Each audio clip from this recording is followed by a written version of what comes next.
শুক্রবারে কেন সূরা কাহাফ পড়বেন? শুক্রবার মুসলমানদের জন্য এক মহিমান্বিত দিন। এই দিনকে আল্লাহ তাআলা বিশেষ মর্যাদা দিয়েছেন। মুসলিম শরীফের এক বর্ণনায় আল্লাহর রাসূল বলেছেন, সূর্য যেদিন উদিত হয়েছে তার মধ্যে সেরা দিন হল শুক্রবার। এদিনে রয়েছে জুমার নামাজ, দরুদ শরীফ, দোয়া কবুলের বিশেষ সময় এবং আধ্যাত্মিক উন্নতির নানা সুযোগ। শুক্রবারকে কেন্দ্র করে বেশ কিছু সুন্নত আমল রয়েছে, যার মধ্যে অন্যতম হল সূরা কাহাফ তিলাওয়াত করা। সূরা কাহাফ কোরআনের 18তম সূরা। এতে মোট 110 আয়াত রয়েছে এবং এটি মক্কায় অবতীর্ণ। এই সূরায় 4টি গুরুত্বপূর্ণ কাহিনী ও শিক্ষণীয় বিষয় বর্ণিত হয়েছে।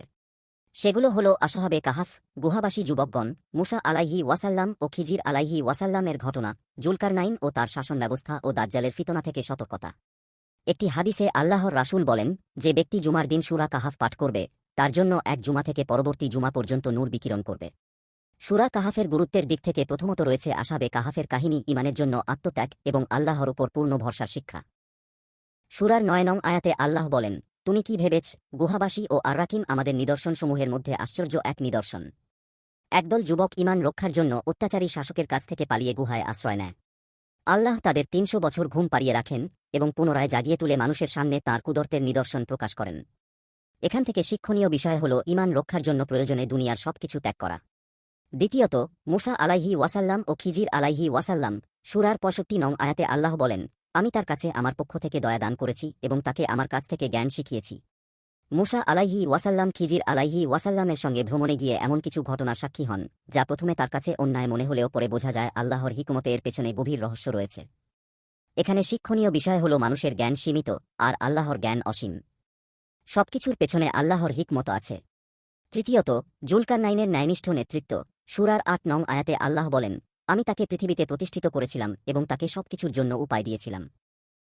জুলকারনাইন ছিলেন ন্যায়পরায়ণ শাসক, যিনি পূর্ব পশ্চিমে ন্যায় ও সুবিচার প্রতিষ্ঠা করেছিলেন। তিনি দুর্বল জনগণকে ইয়াজুজ মাজুজের অত্যাচার থেকে বাঁচাতে প্রাচীর নির্মাণ করেন। এখানে শিক্ষণীয় বিষয় হল নেতৃত্ব মানে শুধু ক্ষমতা নয়, বরং দুর্বলদের সুরক্ষা ও ন্যায় প্রতিষ্ঠা। চতুর্থত, দাজ্জালের ফিতনা থেকে সতর্কতা। যদিও সূরায় সরাসরি দাজ্জালের নাম উল্লেখ নেই, তবে হাদিসের আলোকে এ সূরা দাজ্জালের ফিতনা থেকে সুরক্ষার ঢাল হিসেবে উল্লেখিত। সূরার শেষের অংশে দুনিয়ার প্রলোভন, অহংকার ও আল্লাহকে অস্বীকারের পরিণতি বর্ণিত হয়েছে। এখানে শিক্ষণীয় বিষয় হল দুনিয়ার ভ্রান্ত মোহে না পড়ে আখিরাতের মুক্তির জন্য প্রস্তুতি নেওয়া। মুসলিম শরীফের 809 নম্বর হাদিসে আল্লাহর রাসূল বলেন, যে সূরা কাহাফের প্রথম 10 আয়াত মুখস্থ করবে সে দাজ্জালের ফিতনা থেকে নিরাপদ থাকবে। অন্য বর্ণনায় এসেছে যে সূরা কাহাফের শেষ 10 আয়াত মুখস্থ করবে সেও দাজ্জালের ফিতনা থেকে নিরাপদ থাকবে। সূরা কাহাফ শুধু একটি সূরা নয়, বরং এটি একটি আধ্যাত্মিক ঢালও, যা মুমিনকে ফিতনা থেকে সুরক্ষা দেয়। শুক্রবারের এ বিশেষ আমলকে জীবনযাত্রার অংশ করে নিলে দুনিয়া ও আখিরাত দুটোই আলোকিত হবে ইনশাআল্লাহ।